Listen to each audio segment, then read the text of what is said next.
ஓம் சாந்தி. இன்றைய முரளி 8/10/2024 பாப்தாதா மதுபன். இனிமையான குழந்தைகளே, புத்தியை தூய்மையாக ஆக்க வேண்டும் என்றால் ஒரு தந்தையின் நினைவில் இருங்கள்.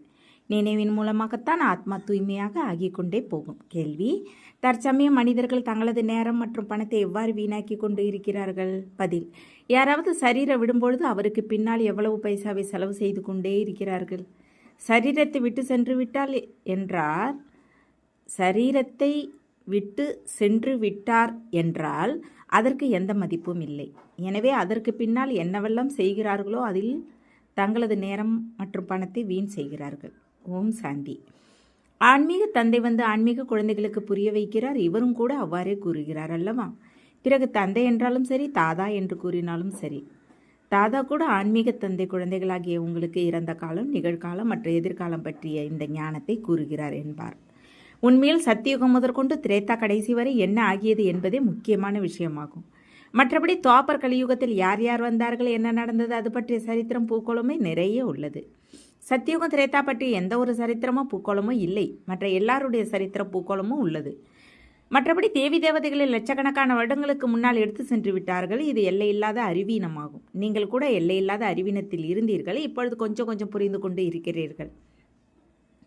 ஒரு சிலரோ இப்பொழுது கூட ஒன்றும் புரியாமல் உள்ளார்கள். நிறைய புரிந்து கொள்ள வேண்டி உள்ளது. தந்தை அபுவின் மகிமை பற்றி புரிய வைத்துள்ளார். இது பற்றி சிந்தனை செய்ய வேண்டும். உங்களுடைய புத்தியில் வர வேண்டும். நீங்கள் இங்கு அமர்ந்துள்ளீர்கள். உங்களுடைய நினைவார்த்தமான தில்வாலா கோவில் எப்பொழுது அமைக்கப்பட்டது? 1250 வருடங்கள் ஆகிறது என்று கூறுகிறார்கள். பின் மீதம் எவ்வளவு ஆண்டுகள் இருந்தன? 3750 வருடங்கள் இருந்தன. எனவே அவர்கள் கூட இப்பொழுதே நினைவார்த்தம் மற்ற வைகுண்டத்தின் நினைவார்த்தம் அமைத்துள்ளார்கள். கோவில்களை கட்டுவதில் கூட போட்டி இருக்கிறது அல்லவா? ஒருவரை விட மற்றவர் நல்லதாக கட்டுவார்கள். இப்பொழுது கட்டுவதற்கு பைசாதான் எங்கு உள்ளது?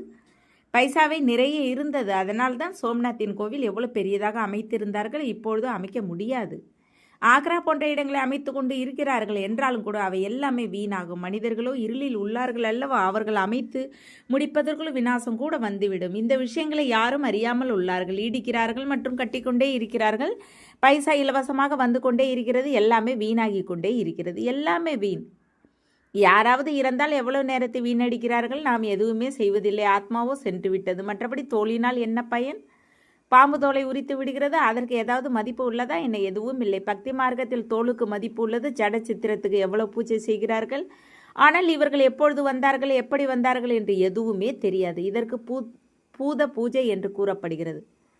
5 தத்துவங்களுக்கு பூஜை செய்கிறார்கள். உதாரணமாக இந்த லட்சுமி நாராயண சொர்க்கத்தில் ஆட்சி புரிந்து கொண்டு இருந்தார்கள். நல்லது. 150 வருடங்களின் ஆயுள் முடிந்து விட்டது. சரீரத்தை விட்டுவிட்டார்கள். அவ்வளவுதான். சரீரமோ எதற்கும் பயனற்றதாக ஆகிவிட்டது. அதற்கு அங்கு என்ன மதிப்பு இருக்கும்? ஆத்மா போய்விட்டது. சரீரத்தை சண்டாளன் கையில் கொடுத்து விட்டார்கள்.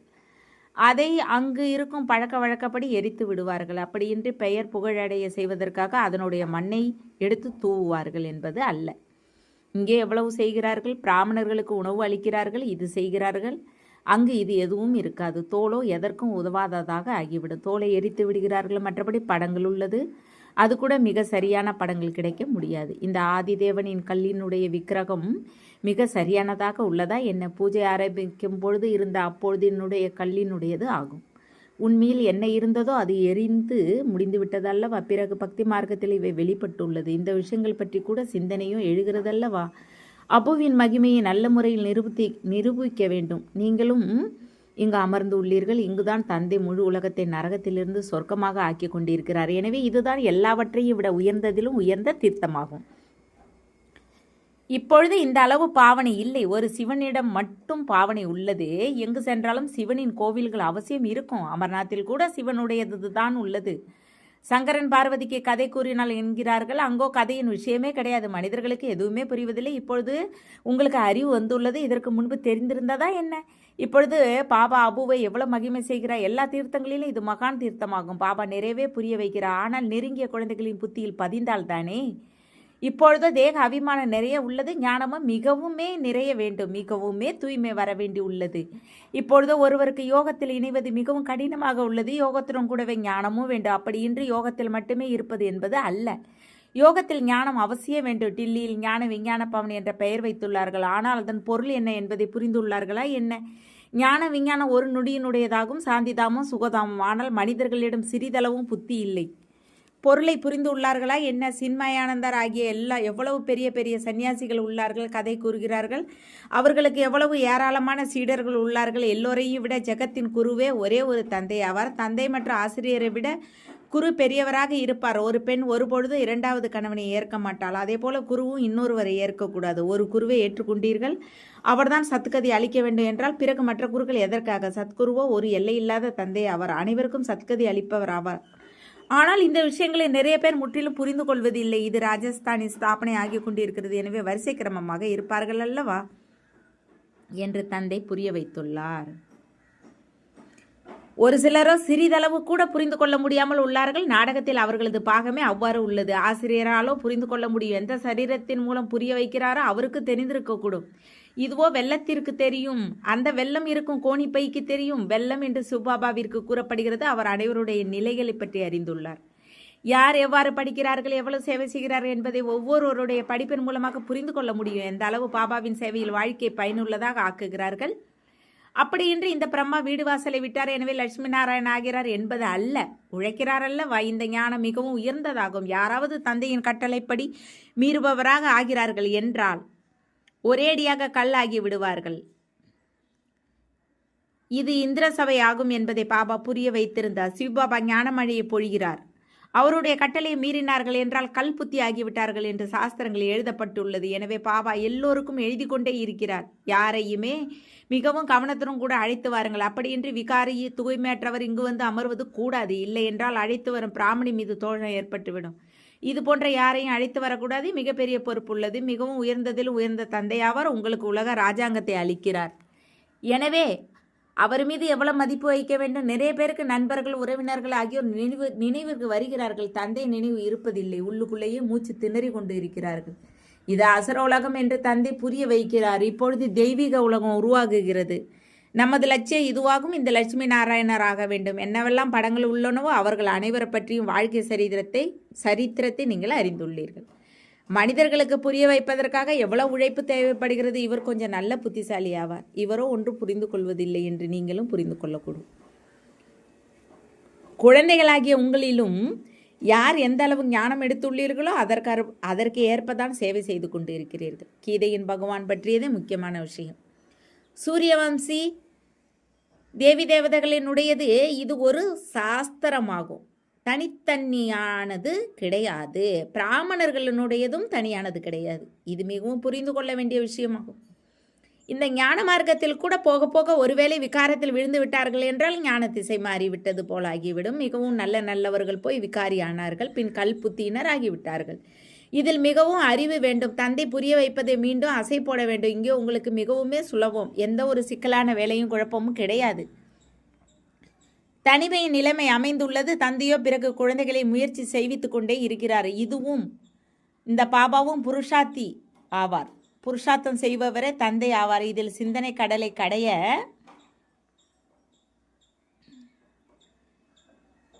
மனம் வேண்டியுள்ளது.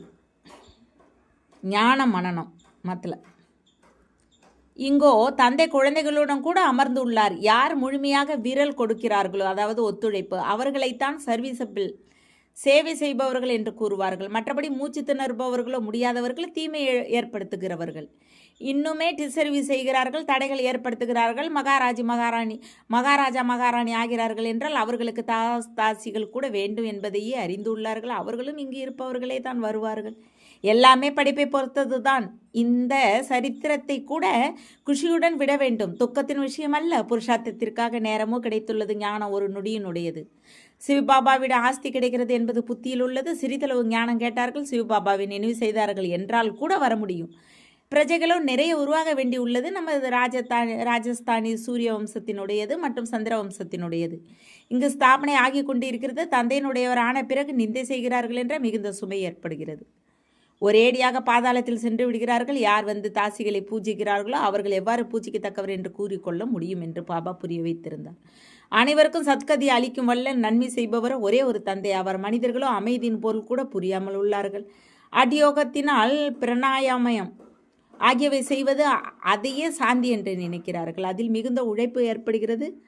ஒரு சிலருடைய மூளை கெட்டு போய் விடுகிறது. பிராப்தி எதுவும் கிடையாது. அது குறுகிய கால சாந்தி ஆகும்.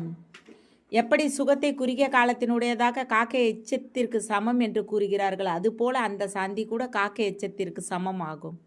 அது இருப்பதே குறுகிய காலத்திற்கான. தந்தையோ 21 பிறவிகளுக்கு உங்களுக்கு சுகம் சாந்தி இரண்டையுமே அளிக்கிறார். ஒரு சிலரோ சாந்தி தாமத்தில் கடைசி வரைக்கும் இருக்கக்கூடும். யாருக்கு இப்படி பாகம் இருக்கிறதோ அவர்கள் இந்த அளவு சுகத்தை பார்க்க முடியுமா என்ன? அங்கு கூட வரிசை கிரமமாக பதவிகளே இருக்கும் அல்லவா?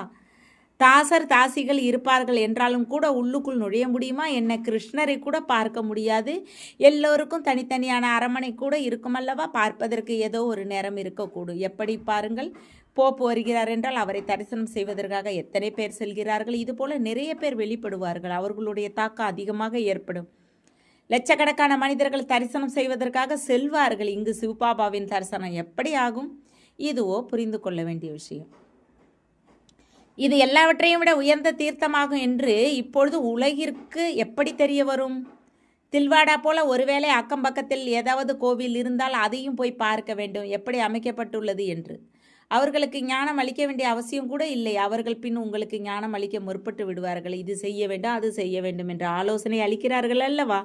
இவர்களுக்கு கற்றுத்தருபவர் யார் என்பதையோ அறியாமல் உள்ளார்கள். ஒவ்வொருவருக்காக புரிய வைப்பதில் உழைப்பு தேவைப்படுகிறது. அது பற்றி கதைகள் கூட உள்ளன.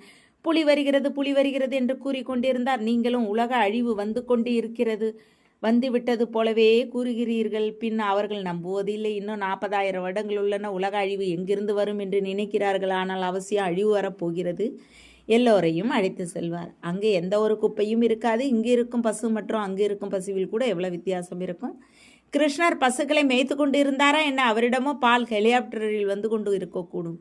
இந்த குப்பை கூழான் எல்லாம் தூரத்தில் இருக்கக்கூடும். வீட்டிற்கு முன்னால் குப்பை இருக்குமா என்ன? அங்கோ அளவற்ற சுகம் இருக்கும்.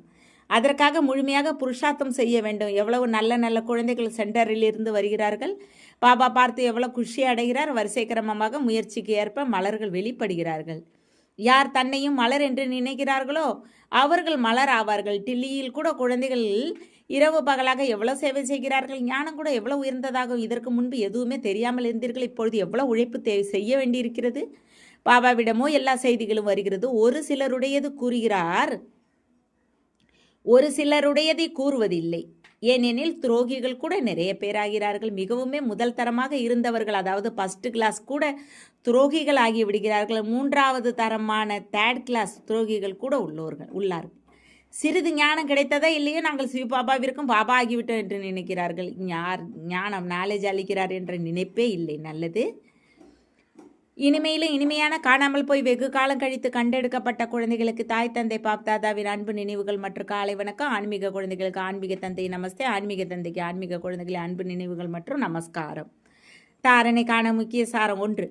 உலக அரசாட்சி அளிக்கக்கூடிய தந்தையின் மீது மிக மிக மதிப்பு வைக்க வேண்டும். தந்தையின் சேவையில் தனது வாழ்க்கையை பயனுள்ளதாக ஆக்க வேண்டும். படிப்பின் மீது முழுமையாக கவனம் கொள்ள வேண்டும். 2. தந்தையிடமிருந்து கிடைக்கும் ஞானத்தின் மீது ஞான மனனம் செய்ய வேண்டும். ஒரு பொழுதும் தடையாக ஆகக்கூடாது. டிசர்வீஸ் செய்யக்கூடாது. அகங்காரத்தில் வரக்கூடாது. வரதானம். 4 பாடங்களுமே தந்தையின் இதயத்திற்கு விருப்பமான மதிப்பெண்கள் பெற்றுவிடக்கூடிய இதய சிம்மாசனத்தில் அமர்பவர் ஆவீர்களாக. எந்த குழந்தைகள் 4 பாடங்களிலுமே நல்ல மதிப்பெண்கள் பெறுகிறார்களோ, ஆரம்பம் முதல் இறுதி வரை நல்ல நம்பரில் தேர்ச்சி பெறுகிறார்களோ அவர்களுக்குத்தான் பாஸ் வித் ஆனர் என்று கூறப்படுகிறது. இடையிடையே மதிப்பெண்கள் குறைந்து விட்டது, பிறகு சரி செய்து கொண்டு விட்டேன் என்பது அல்ல. ஆனால் எல்லா பாடங்களிலும் தந்தையின் இதயத்திற்கு விருப்பமானவர்களை இதய சிம்மாசனத்தில் அமர்பவர்கள் ஆகிறார்கள்.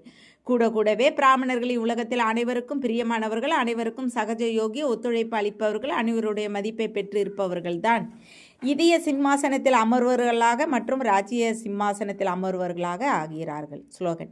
யாருடைய இதயத்தில், அதாவது தில், நான் தந்தையின் உடையவன், தந்தை என்னுடையவர் என்ற இடையறாத கீதம் எப்பொழுதும் இசைத்து கொண்டு இருக்கிறதோ அவர்களே தில் ரூபா என்ற இசைக்கருவி ஆவார்கள்.